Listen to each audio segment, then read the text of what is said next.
দেশের শোবিজের লাস্যময়ী অভিনেত্রী মন্দিরা চক্রবর্তী সম্প্রতি তিনি অবস্থান করছেন মার্কিন যুক্তরাষ্ট্রে। সেখান থেকেই সামাজিক মাধ্যমে নিজেকে মেলে ধরছেন তিনি। তার সৌন্দর্যে চোখ জুড়াচ্ছেন অনুসারীরাও।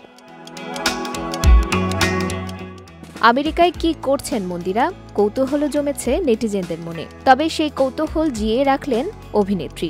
মন্দিরা বলেন, ফ্যান নেটিজেনদের তো কৌতূহল থাকবেই, আমারও কৌতূহলে রাখতে ভীষণ ভালো লাগে। সবকিছু স্পষ্ট বলতে পছন্দ করি না, তবে আমেরিকায় কাজের সূত্রে এসেছি, কাজের জন্যই এতদিন থাকা।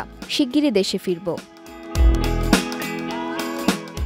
মার্কিন যুক্তরাষ্ট্রের টাইমস স্কোয়ারে এবারই প্রথম আয়োজন করা হয়েছে দুর্গাপূজার। মন্দিরাও যোগ দিয়েছেন তাতে। প্রথমবারের আয়োজনে সাক্ষী হতে পারায় ভীষণ আনন্দিত তিনি।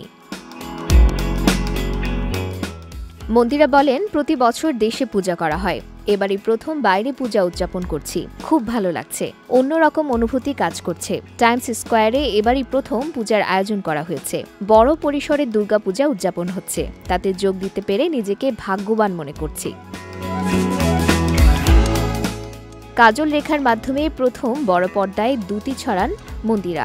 2024-এর কোরবানি ঈদে তার অভিনীত নীলচক্র মুক্তির কথা ছিল, তবে আজ অবধি ছবিটি আলোর মুখ দেখেনি। কবে দেখবে তাও জানেন না মন্দিরা। তিনি বলেন, নীলচক্রের মুক্তি দেরি আছে, সেপ্টেম্বরের কথা ছিল, কিন্তু পরিচালক ও প্রযোজক ফের পিছিয়ে দিয়েছেন। কবে নাগাদ মুক্তি পাবে আমি বলতে পারছি না।